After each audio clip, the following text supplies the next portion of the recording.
저는 지난 한 주간 동안 새 벽두에 이제 몇 군데 다녀왔습니다.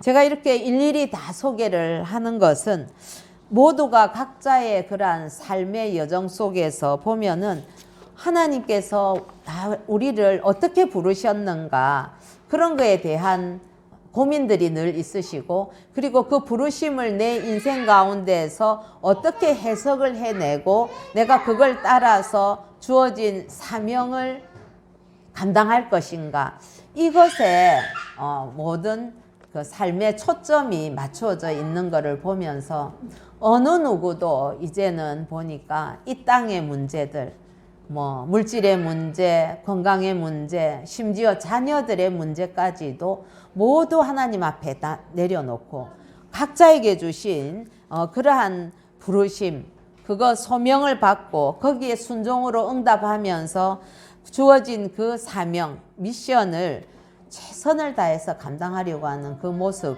함께 바라보면서 큰 위로와 은혜를 받는 의미 있는 그런 재충전의 시간이었습니다. 새해의 우리 첫 선교 주일입니다. 주님께서 우리를 부르신 그 처음 자리로 돌아가서 우리 각자에게 맡겨주신 사명을 올 한 해도 충성스럽게 감당하도록 결단하는 그런 은혜가 있기를 간절히 소원합니다. 오늘 우리가 읽었던 이 이사야 6장은 이사야의 소명을 다루는 장입니다. 보통 보면은 선지자들의 소명장이 책의 앞부분에 나옵니다. 그런데 이사야서는 지금 6장에 나오는데 1장에서 5장까지 보면은 하나님께서 마치 법정에서 판사가 신문하고 형벌의 그 선고를 내리는 것처럼 이스라엘 백성들을 향해서 질책하는 내용들이 1장부터 5장까지 쭉 이어지게 됩니다. 거기에 보면 하나님께서는 내가 너희를 자식을 돌보듯이 했다. 그리고 농부가 포도원을 가꾸는 것처럼 그렇게 너희를 돌보았다. 그럼에도 불구하고 너희들이 나 여호와의 말씀, 율법을 버리고 그 하나님의 말씀을 멸시하면서 하나님을 배반했다 하는 그러한 하나님의 엄중한 경고가 5장까지 이어지게 됩니다. 그래서 하나님께서는 이 언약 백성들에 대해서 그 죄에 대해서 진노하시고 심판을 작정을 하셨지만은 언제나 그렇듯이 하나님의 그 심판은 궁극적으로는 백성들을 정결하게 해서 구원에 이르고자 하는 그런 하나님의 목적이 있는 것이지요. 그래서 6장에서 이사야를 불러서 그 이사야를 그 부정한 이스라엘 백성들에게 보내시는 겁니다. 만약에 하나님께서 이스라엘 백성이 범죄 가운데 있어서 이제 너희들은 끝났어, 너희를 구원할 나의 계획은 이제 마쳤어 라고 하신다면은 굳이 이사야를 불러서 그들 가운데 보내실 필요가 없지요. 그럼에도 불구하고 하나님께서 선지자들을 자꾸 보내고 말씀들을 우리 가운데 주신다는 것은 우리를 고치시려는 하나님의 그 열심과 그 섭리와 의도가 있다는 것을 우리는 기억해야만 하겠습니다. 하나님께서는 이사야를 부르는데 어떤 상황 가운데서 부르셨는가? 우리 1절에서 4절에 해당하는 내용인데 위기 가운데서 하나님께서 부르셨다. 그렇게 이야기할 수가 있습니다.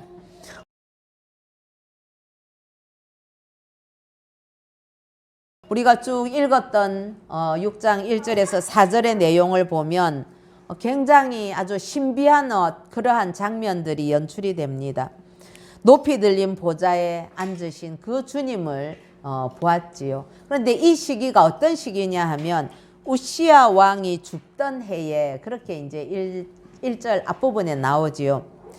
우시야 왕은 어떤 왕이었는가 하면 남유다의 7대 왕이었는데 굉장히 정치도 잘하고 하나님 앞에서 처음에는 겸비했고, 그리고 우시야 왕 때 경제적인 부흥도 이루고 국제적으로도 나라의 위상을 높여서 옆에 있는 나라들이 조공을 할 정도로 상당한 부를 자랑하던 그런 시기였습니다. 그리고 우시야 왕도 처음에는 하나님을 경외했습니다.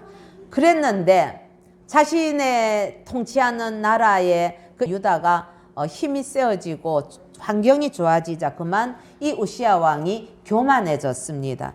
그래서 제사장에게만 허락되었던 제사의 행위나 자기가 막 하려고 했기 때문에 하나님의 진노를 사서 문둥병에 걸렸지요. 나병이 걸렸습니다. 그래서 죽을 때까지 외롭게 그렇게 삶을 마친 우시야 왕이었습니다. 그의 죽음은 나라 전체에 엄청난 충격을 주었을 것입니다. 그래서 백성이 이 나라의 안위를 걱정하고 불안해하던 그런 때에 하나님께서 이사야를 부르셨어요. 하나님의 옷자락이 성전에 가득하고 거룩하신 하나님 주위로 수많은 천사들이 날며 거룩 거룩 거룩 이런 것을 노래하는 그런 때였지요. 그리고 왕이지만은 인간인 우시야의 그 죽음과 영원한 왕의 모습이 대조되는 그런 장면을 이사야가 보게 된 것입니다. 그렇게 위태롭고 불안한 시기에 하나님께서는 오히려 굉장히 압도적인 그런 영광의 모습을 이사야에게 보여주셨어요. 그 의미가 무엇일까요? 그것은 유다의 진정한 왕이신 하나님은 여전히 살아계시고 보좌에 앉아서 통치하신다 하는 것을 깨달았을 겁니다.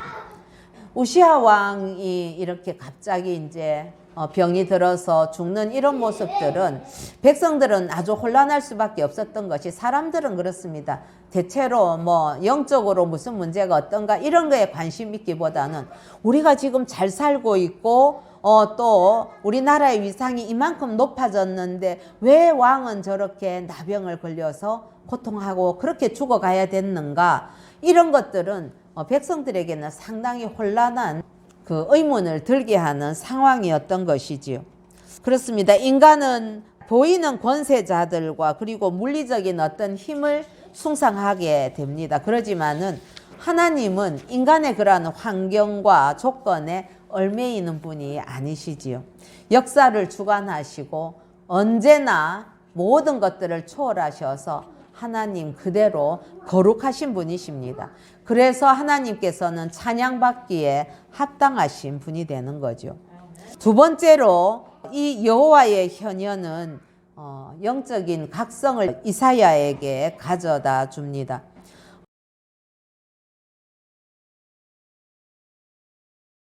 어, 5절에서 7절까지 내용을 이렇게 보면은 이제 하나님께서 죄를 사하시는 그러한 모습들이 나오게 됩니다. 하나님의 그 임재가 가득했던 그 공간에서 이사야는 자신의 죽음을 직감하게 됩니다. 하나님 앞에 서는 인간은 자신의 그 부정함을 보게 되지요. 참 이상하지요. 내가 누구인가를 아는 것은 인간을 아무리 파고 파도 나에 대해서 제대로 알 수가 없습니다. 정확히 알 수 있는 방법은 하나님의 빛에 내가 비추어질 때에 내가 어떤 존재인가 하는 것이 너무나 적나라하게 드러나거든요. 그래서 하나님 앞에 인간이 서게 됐을 때는 정말 자신의 그 부정함을 바라보면서 이거는 죽고 싶을 정도의 그런 수치심과 고통을 경험하면서 탄식을 할 수밖에 없는 게 인간의 정직한 모습이기도 합니다. 그래서 이사야는 이렇게 이야기합니다. 5절에 보면 그때 내가 말하되 화로다 나여 망하게 되었도다. 나는 입술이 부정한 사람이요 나는 입술이 부정한 백성 중에 거주하면서 만군의 여호와이신 왕을 배웠음이로다 라고 고백을 합니다. 이전부터 하나님 앞에 설 자가 없기 때문에 하나님을 만났다는 것은 곧바로 죽음을 의미하는 것이었습니다. 이런 고백을 했을 때에 영적인 사람은 그렇습니다. 지금 가지고 있는 현실적인 어떠한 그런 좋은 환경, 권세, 지위, 돈 이런 거 다 하나님 앞에서는 의미 없는 거구나 하는 것을 깨닫게 되는 것이지요. 그래서 눈으로 보고 귀로 듣고 손으로 만진다고 해서 그게 다가 아니구나. 그 너머에서 모든 만물을 주장하시는 하나님만이 참이다 하는 것을 깨닫게 되는 거지요. 그래서 하나님의 현존 앞에서 이사야는 철저하게 자신의 부정함을 깨닫게 되고 회개를 하게 됩니다. 여러분, 우리가 하나님의 사람으로 거듭나는 과정에 있어서 회개의 과정이 없다면 그것은 올바른 거듭남이다, 이렇게 말할 수 없습니다.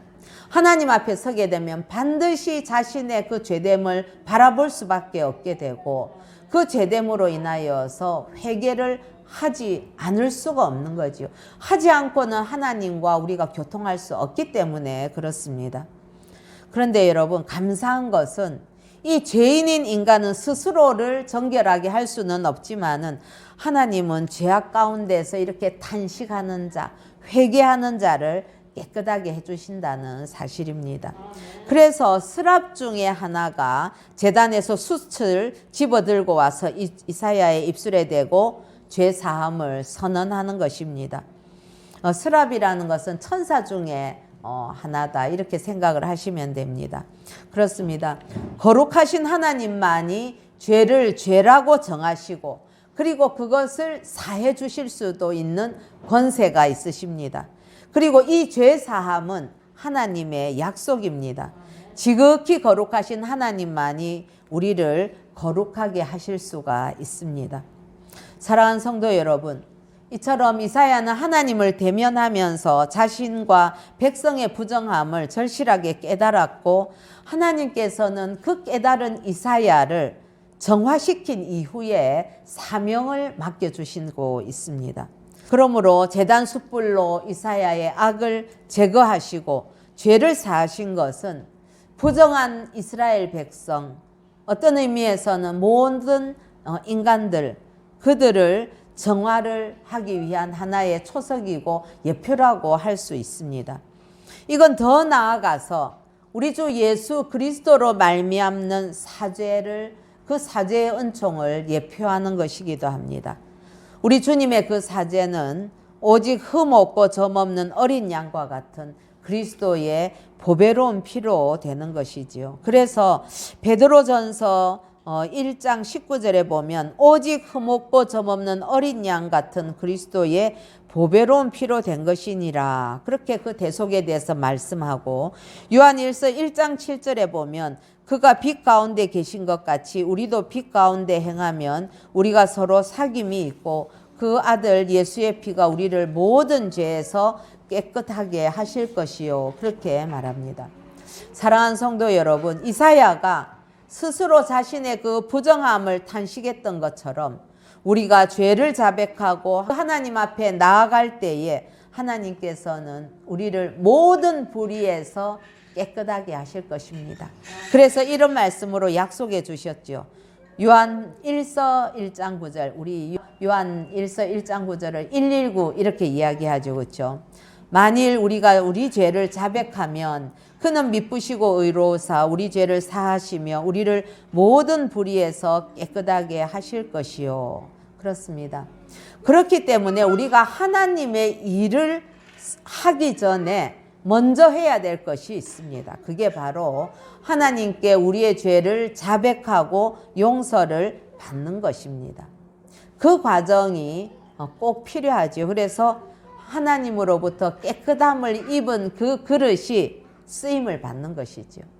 아무리 겉이 모양이 훌륭하고 재능이 있어 보이고 재질이 우수하다 할지라도 깨끗하지 아니하면, 즉 이 죄사함의 문제가 해결되지 않는다면 하나님께서 그 그릇을 사용하실 수 없는 것과 마찬가지 이치가 아니겠습니까? 특별히 여기에서 이사야는 자신을 입술이 부정한 자라고 고백을 합니다. 입은 인간의 죄성을 드러내는 대표적인 기관으로 입술의 부정함은 마음의 부정함과 동일시됩니다. 제가 전에도 예를 들어 드린 적이 있는데, 어떤 방송사에서 실험 결과를 보고 제가 많이 놀랐었습니다. 똑같은 환경에서 양파를 자라게 했습니다. 그래서 다 그 비커에다가 양파들을 담아가지고 두 그룹을 나눠서 양파를 키웠습니다. 그런데 한 그룹에는 그 스피커를 통해서 칭찬, 감사, 사랑, 축복 이런 내용의 말을 이렇게 아주 부드러운 어조로 늘 들려주는 것입니다. 그리고 또 한 구는 부정적인 말, 짜증을 내고 화를 내고 비난하고 욕설하는 그런 소리를 들려줬거든요. 우리가 생각할 때는 뭐 똑같은 온도에 똑같은 물이 있고 똑같은 빛이 들어오는데 뭐 그 소리 때문에 뭐가 달라지랴 그렇게 생각하죠. 너무 다른 결과가 나왔더라고요. 칭찬을 듣고 이렇게 한 그 양파들은 잘 자라고 있는데 이 욕설과 짜증과 분냄 이런 소리를 막 들었던 양파들은 자라지를 못하고 거의 대부분 다 썩어지더라고요. 저는 그래서 야, 이게 물론 과학적으로 얘기한다면 이제 화를 낼 때 나오는 그 파동이라는 게 있습니다. 우리 소리에는 음파가 다 있기 때문에 그 어떤 파동이 우리가 나쁜 소리는 우리 유리 같은 거 이렇게 끄면 우리 그거 막 견딜 수가 없잖아요. 그죠? 그런 어떤 거기 때문에 그 파동이나 이런 것들이 영향을 주었을 것이다. 그렇게 과학적으로 설명할 수 있겠지만 어찌되었든 이렇게 좋은 말과 나쁜 말 이런 것에 영향력을 보면 이건 말이라는 언어 자체에 굉장한 에너지가 있다는 것을 우리가 알 수가 있지요. 그래서 존 파이퍼 목사님은 우리가 예수님처럼 말을 한다면 이 세상 가정이나 교회나 학교나 사회가 어떻게 바뀔까 그렇게 하시면서 성숙한 언어 습관을 위해서 5가지를 제안을 했습니다. 한번 참고해 보시면 좋겠습니다. 첫 번째로는 말과 행동이 일치가 되게 해라. 두 번째로는 듣기는 속히 하고 말하기는 더디해라. 세 번째로는 최후의 심판. 내가 이 말을 했을 때 하나님 앞에 가서 내가 어떠한 판단을 받을 것인가 하는 그 최후의 심판을 의식하면서 말해라. 네 번째로는 실패를 했을 때는 겸손하게 실패를 인정해라.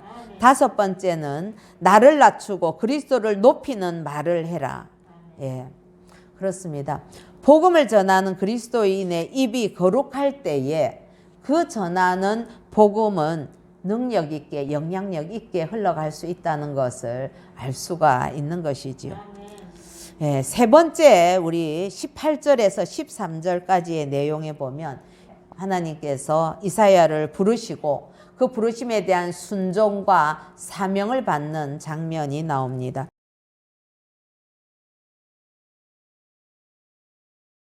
이제 거기에 보면 부정을 씻은 이사야에게 드디어 하나님의 음성이 들립니다. 즉 회개를 통해서 정결하게 되자 하나님의 음성이 들리기 시작한 거죠. 그렇습니다. 사명은 하나님의 음성을 듣는 것으로부터 시작이 됩니다. 하나님께서는 8절에 보면 이렇게 말씀하시지요.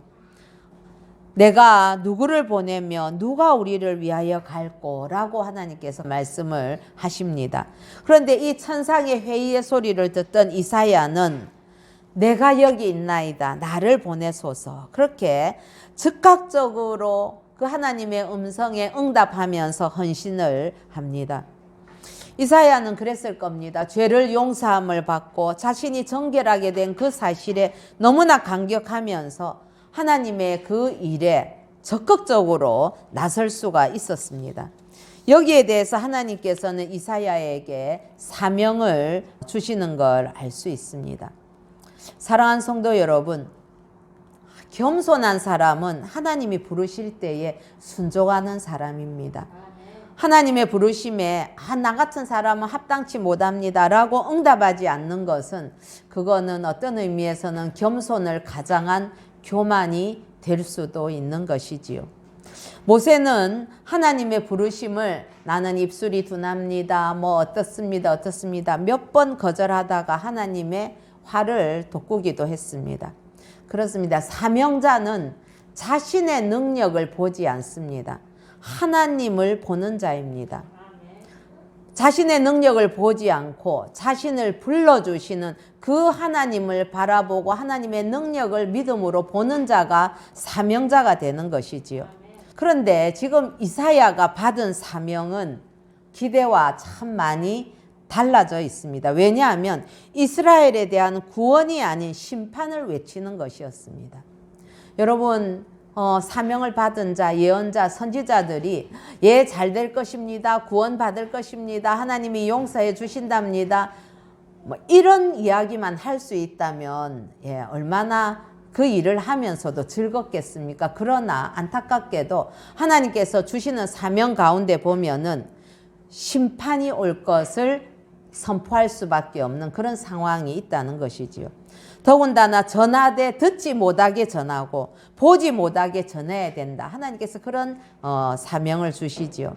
왜냐하면 하나님의 심판이 이미 결정되었기 때문에 하나님의 그 심판의 계획에 영향이 없도록 전하라 하는 그런 의미가 됩니다. 즉 하나님께서 이사야를 보내시는 이유가 그들이 경고의 말을 듣지 못했다 하는 그 변명, 하나님께서 아무도 누구를 보내서 우리에게 경고하지 않았잖아요 라는 변명을 하지 못하게 하기 위해서 어떤 의미에서는 이사야를 보내신 것이지요. 그래서 회개의 메시지를 이사야가 전해도 이미 마음이 어두워져서 돌이키지 않을 그 이스라엘 백성의 완악함에 대한 하나님의 그 안타까운 마음을 지금 표현하고 있는 것입니다. 이렇게 하나님의 부르심에 순종하는 것은 때로는 굉장히 괴롭고 고통스럽습니다. 그러나 이사야는 소명을 받은 순간 머뭇거리거나 후회하지 않고 말씀을 전하는 예언자의 삶을 살아가지요. 이사야나 예레미야나 이런 선지자들의 삶을 보면 고통 그 자체의 삶이기도 했습니다. 사랑하는 성도 여러분, 하나님께서는 때로 완전히 망하게도 하시고 기존에 있던 것들을 모두 다 없애버리시기도 합니다. 그래서 때로는 우리가 하나님께서 왜 내게 이런 사명을 주셨는가 이해할 수 없을 때도 많이 있습니다. 그럼에도 불구하고 사명을 받은 자는 순종해야만 합니다. 왜냐하면 하나님께서 자기 백성에게 내리시는 그 형벌은 궁극적으로는 회복과 구원을 약속하고 있기 때문에 그렇습니다. 그래서 이사야서도 보면 저 후반부에 보면 이런 구원과 회복의 약속들이 나오는 것이지요. 사랑하는 성도 여러분, 그러므로 하나님을 믿고 사명에 순종하십시다. 나무가 배임을 당해도 마지막 절에 보면 그루터기는 남아있다고, 그래서 거룩한 씨가 되시는 예수 그리스도께서 우리의 참 소망이 되심을 믿고 그렇게 하나님께 순종하는 저와 여러분 되기를 소원합니다. 사랑하는 성도 여러분, 소명은 하나님이 나를 통해서 하시려고 하는 그 일, 그 사명을 깨닫는 것이 바로 소명입니다. 그래서 우리가 콜링을 소명이라고 이야기를 하죠. 그 콜링에는 예라는 순종만 있을 뿐입니다. 그리고 사명, 즉 미션을 이라는 것은 소명을 받은 자, 콜링을 받은 자가 당연히 해야 하는 그러한 과업으로 거기에는 충성이 요구됩니다. 하나님은 모든 그리스도인들에게 소명과 사명을 주셨습니다. 예, 그건 목회자들에게만 주어진 일이 아닙니다. 하나님께서는 누구든지 하나님께서 하나님의 백성으로 부른 자에게는 반드시 그에게 합당한 사명을 주셨습니다. 여러분에게 주어진 사명은 무엇입니까? 제가 서두에 이렇게 제가 이번에 만난 여러분들의 삶을 소개한 것은 그분들이 모두 다 개인적으로 하나님께 부르심을 받았고 그 부르심에 순종했고 그리고 각자에게 주어진 사명이 다 달랐습니다. 그것이 어떤 분은 저 다른 나라의 많은 목회자들을 지도하는 그런 위중한 그러한 일들도 맡겨졌는가 하면 또 어떤 분들은 주변에 있는 사람을 겸손하게 섬기는 그러한 사명도 있고 또 몸으로 할 수 없어서 기도를 해야 되는 그런 사명을 가진 분도 있었습니다. 오늘 이사야는 위기 가운데 부르심을 받았습니다. 그러나 어떠한 위기나 상황보다도 하나님은 더 크신 분이시지요. 그렇기 때문에 하나님의 사역을 감당하고자 하는 사람은 반드시 하나님과 교제하면서 하나님으로부터 소명을 받고 그리고 그 부르심 앞에서 위기나 상황을 핑계 삼지 말아야 할 것입니다. 그리고 즉각적인 순종을 요구하시는 그 하나님께 아멘으로 순종하면서 지금이라도 하나님 부르신다면 그 부르심의 자리가 어디가 되든지 즉각 순종하는 저와 여러분 되기를 소원합니다. 하나님은 여러분의 그 순종을 크게 사용하여서 하나님의 일을 이루어 가실 것입니다. 그러나 우리가 하나님께 받은 그 사명조차도 우리의 부흥이나 성공을 위한 것이 아닐 수도 있습니다. 우리는 단지 사역에 충실하고 그리고 충실하면 충실할수록 어쩌면 더 완악하고 무지한 현실적인 그러한 모습들을 목격하게 될지도 모르겠습니다. 그러나 하나님께서 그루터기와 같이 거룩한 씨를 예비하셨다는 그 사실을 우리가 가슴 깊이 소망으로 붙들고 하나님께서 부르신 길을 끝까지 달려가는 그런 저와 여러분 되시기를 소원합니다. 그 끝에 부활의 주님이 두 팔을 벌리고 서 계실 것입니다. 예, 기도하십시다.